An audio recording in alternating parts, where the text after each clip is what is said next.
Même des fois, il y a des gens qui venaient et que explicitement il est renvoyé, Rabbeinu. Qu'est-ce que tu viens faire ici? C'est pas comme Rabbi Odel, il a dit, mais tu cherches rien du tout, toi. Qu'est-ce que tu fais ici? Il est repoussé. Et il allait s'en aller, ben. Mais les Chavérim, les autres, ils lui ont dit, non, reste, tu vas voir, accroche-toi. Et après, Rabbeinu, il l'a rapproché, il l'a chéri, il lui a donné de l'affection, etc. Mais il y avait toujours les deux attitudes. Des fois, il repousse.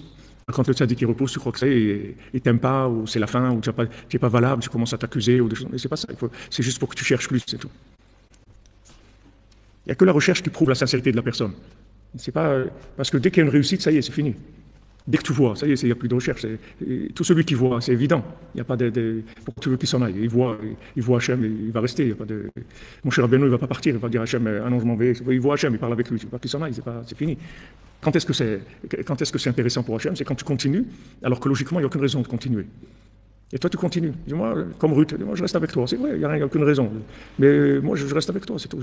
J'ai rien d'autre dans ma vie. Je vais rester avec toi. Même si j'ai rien, tu ne me donnes rien, je ne vais pas progresser, rien du tout. Je reste avec toi. Alors Hachem, comment il nous teste? Par cette incompréhension-là. Et ça, c'est toutes les questions qu'on a dans notre vie, sur nous-mêmes, sur les autres, sur le fait que ça avance pas. Et c'est pourquoi les gens, voilà, ici, des gens qui sont seuls, ils ne comprennent pas. Des années, ils veulent se marier, et tout. Ils n'arrivent pas à se marier. Ils ne comprennent pas. Pourquoi ils n'arrivent pas à se marier? Ah, tu dis Hachem, qu'est-ce que tu veux de moi? Pourquoi tu es caché? Pourquoi j'arrive pas à me marier? Pourquoi j'arrive pas à avancer? Pourquoi j'arrive pas à faire ça? Où tu es dans ces situations-là? C'est ça le Ika, c'est ça la Bechira. Parce que s'il n'y a pas de libre arbitre, le monde ne sert à rien, il ne se maintient pas. Le monde ne se maintient que par rapport au libre arbitre. Et plus, maintenant, la chose qu'on va trouver, elle est grande. Et plus le moment qui va précéder, il va y avoir des questions énormes, c'est-à-dire des choix énormes, des choix énormes à faire. C'est pour ça qu'avant Mashiach, il va y avoir beaucoup de choix très difficiles et il y a beaucoup de tzadikim qui ne voulaient pas vivre à l'époque du Mashiach parce qu'ils avaient peur de tomber dans l'abandon, c'est-à-dire dans l'abandon de la Emouna, dans l'abandon d'Hachem, parce que ça allait être tellement incompréhensible que c'est invivable. C'est invivable. Il n'y a que des Meshouné Freiler qui vont tenir, c'est tout.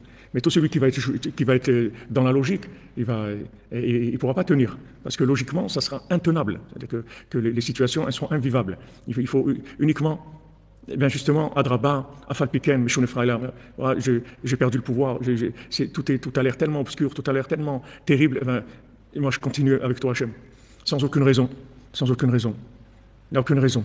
C'est plus raisonnable de continuer. Comme aujourd'hui, devenir un Ouman dans une période de guerre, ce n'est pas raisonnable. Quelqu'un de raisonnable, il ne fait pas ça. Quelqu'un de raisonnable, il va passer Shavuot à Jérusalem ou au Kever Rachel ou à Méron ou au maximum il va à New York ou à Paris ou n'importe où, mais il va pas dans un pays comme ça. C'est un pays en guerre. Qu'est-ce que tu vas faire là? À 5 km d'ici, il est tombé un truc, il a tué 28 personnes. Qu'est-ce que tu viens faire? C'est pas raisonnable ton truc. C'est le fils, le riche, le commerçant, il va tuer la femme du pauvre dans la maison du général qui l'a kidnappé. Et il dit là-bas, il a fait une folie.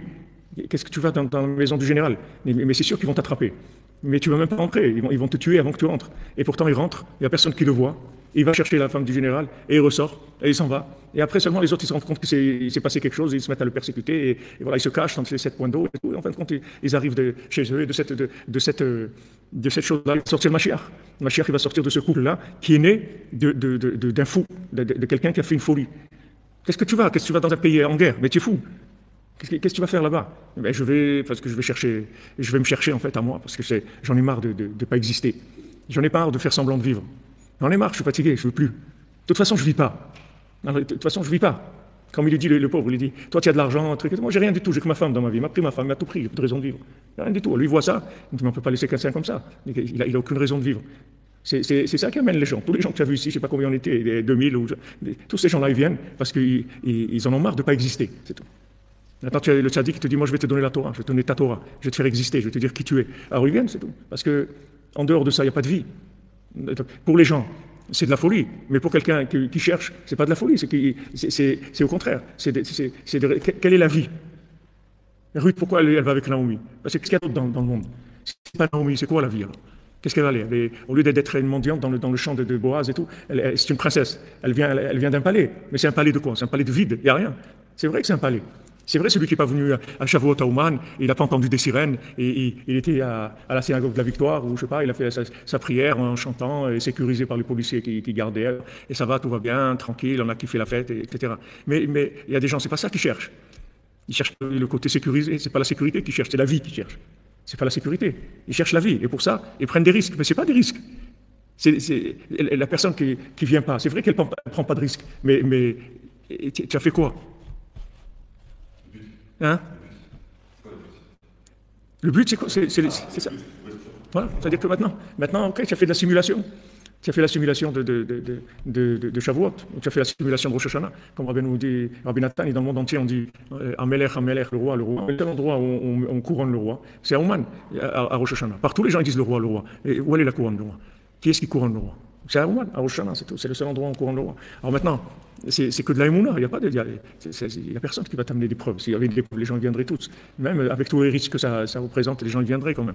Il n'y a pas de preuves, c'est que de la émouna.